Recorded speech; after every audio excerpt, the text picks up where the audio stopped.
Assalamualaikum zamandaş. Azыр эми негизги теманын алдында баягыдай эле шаардын, мына Бишкек шаарынын бардагы жөнүндө тырмакчанын ичинде бардагы да кыргызча айтсаң баягы көбөйүп кетет эми сөз бардагы дейли. Ошо жөнүндө айтайынчы, мына күнүгө басып көрүп атам. Мурдатан канча кайрылып айттык, мына газон дейт. Жанагы жашыл шаар болгон эми биздин Фрунзе эгесинде 15 союздук республикалардын ичинде алдыңкы жашыл шаар болгон дейм. Ал ностальгияны кайра кайталап отурбайлы. Эмне деп тонолгон мамлекеттей баарын тоногонбуз. Эми ушул азыр жакшы тартипке келип атат десек, баягыдай эле ушул кыргыз жөн баспайт, ушу газонду аралап басат да, жана мал сыяктуу да. Мына асфальт менен, аллея менен баспай, ушу кесип газон тебейлейт, аны соскезбенсип, машиналар менен тебейлеп. Мына азыр мен эртең менен көрсөтпөдүмбү? Азыр кадрында жөнөтөм биле тартып алган. Асанбайдын эски жол дегени бар, Старая дорога деген. Бүт ошол жолдун чекесиндеги жанагы жашыл майзаңды тебелетип машиналар менен коюп атат. Коюп келатат. Бактарактардын баары тамыры чыгып калган, жана кыртыштын, дөңгөлөктөрдүн изинен. Борбордо да ошондой, бул шаарды жашылдандыруу деген бир программа мерчемделген бир иш болобу тууган. Мэр деп какшап атабыз. Мэр азыркы мэр чындыгында бир деңгээлде жакшы иштебей атат бул жигит. Мындай президент өткөндө баягы Акылбек Жапаров дагы мына машина транспорттун мындай кыймылын түштөбөсө кетет деди. Ал транспорт. Мына тазалык менен жөндөй албай атат да. Ушу жөнөкөй мына жашылдандыруу жөндөй албайм. Жаз келди, күркүрөтүп муну арыктарды тазалап, жана газондорду кайра жандандырып бир кыймыл жок да. Эми эртең менен ыйлагын келет. Бүт машиналар ушунчалык эскиси, жаңысы бизден толуп кетти машина. Аны бир уюштурбайбы, стоянкаларды орусча айтканда. Алар токтотчу жайларды бир тез уюштурса, бар да шаардын арасында аянттар турат, какжырап. Ошолорду уюштурбай, абдан бир аянычтуу акыбалга бул шаардын өзүн бага ачылбай койду мэрден. Табыш керек да, карасы, агыбы бирдемесин таап келиш керек да, уюштура турган, төөгө коюп иштете турган кишини табыш керек. Орой айтканда башка эле жок. Анан бүгүн эми парламентте көргөн чыгарсыңар, мен баягы өзбек тууган айтканда алям болдум да. Ушундай да депутаттар болот экен деп парламент бир өзү силкинип бүгүн бир жүзүн көрсөтүп атат. Мына Жусупбек Коргонбай уулу өткөндө дагы бул чоң сөз болуп атты эле, бүгүн бомба жарды дейли. Баягы жаргон тил менен айтканда. Эми мен Коргонбай эмес эле Кытай сепили деп тамашалайм. Ушунчалык бүт мына азыркы саламаттык сактоо министри Алымкадыр Бейшеналиевке ушунчалык мындай компромат бир чети какшык менен айтканда, экинчи чети ушунчалык факты, далилдерди кайдан тапканын билбейм.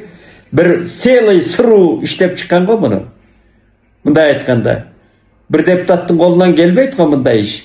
Ушунун баарын далилдүү айтып, эгерде ошу колунан келсе, мына Жусупбек Коргонбай уулуна рахмат айтабыз. Рахмат дейбиз, ушул кайраты, намысы бар жигит экен, өзүнүн билими да бар экен. Эгер ушунун баарын таап чыкса, өзү булактарым бар деп атат. Жеке булактарым бар, эшикке мына тизип койдум далилдерди деп. Укмуштай бир целый баягы машина иштей турган, бир институт иштей турган ишти алып чыгып атат да. Мындай айтканда, аналитикалык институт иштей турган. Эми Алымкадыр мырзаны экинчи жолу алып келди президент. Мына республиканын президенти 2 жолу ишеним берди. Эми Алымкадыр мырзанын могу Коргонбай уулу айтып аткан, депутат айтып аткан далилдердин жарым эле 50% эле чын болсо, анда муну кызматка жолотуунун кереги жок, муну камаш керек да. Башка эле жок да. Жазага тартыш керек. Жарым эле чын болсо. Анан эми улуу манаста айтылгандай, мына Коргонбай уулунун далили, Алымкадыр Баатырдын үстүнөн айтып аткан далили кара жердигинен түткөндөй акыбалда да. Ушундай күнөөнү, ушундай жебишкенди, ушундай ууручулукту көтөрүп жүргөн адам ушу мамлекеттин болгондо да эң гумандуу да ден соолукту чыңдоо ministrliginde иштеп атса, айланайын башка жанагы энергетика, тетиги бажыкана, налог, деге салык деген кысматтарда тимеле финансы министрлигинде мындай эле акчаны ала турган жерлерде иштегендер каякта эмне кылып атат? Мына эң кумандуу министрликтин министри ушуну жазып атса. Төбө чачың тик турат да. Урматтуу президентке барыбыз эле айтабыз анда, бул эмне кылганыңар депчи. Бул эмне деген шумдук өзү. Анда кимге ким ишенет? Албетте бизде 30 жылда сазга баткан, сормо сазга. Жардын кырына келип калган мамлекет. Бирок аны мына оңдоп 3 жыл болду. Анан кайра ишеним көрсөтүп, ушундай кишиге ишеним көрсөтүп отурган бийлик эмне деген бийлик анда?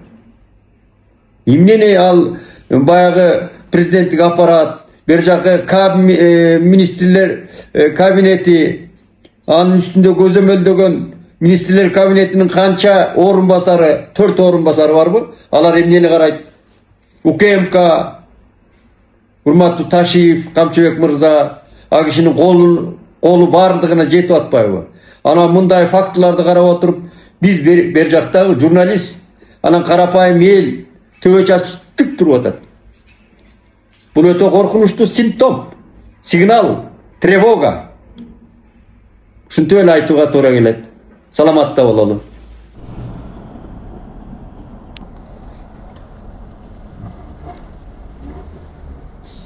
Саламатсыңарбы, замандаштар.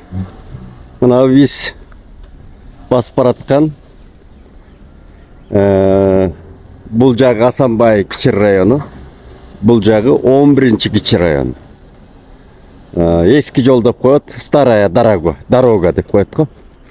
Мына ушул көчө, кара боюн, бүт машина батпай кеткен. Эми мына машиналар баары газонго, мына чөп чыккан бурдагы жашыл майзанга токтотушуп, бүт ушундай болуп кетти. Муну бардакты кантип оңдойт? Үйүс бүт ушундай, бүт ушундай да бардак. Мына газон, кайран газондор тебелетип, тамтыгын чыгарган машиналар. Муну келип иретке салган мэр жок, бир борбороштурган, токтоочу жай уюштура турган акимдер жок. Кайда жүргөнүн эч ким билбейт да. Бул аким эмне иш кылып атат? Түшүнбөйсүңөр.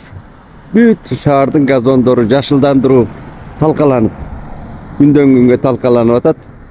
Президент ошонун баарына чуркап жүрөт. Таң көрүм, мына ылдый жактагы звено, ылдыйкы жетекчилер уят деле жок экен да, таң көр. Иштеген адам жокпу? Карасаң, ушундай.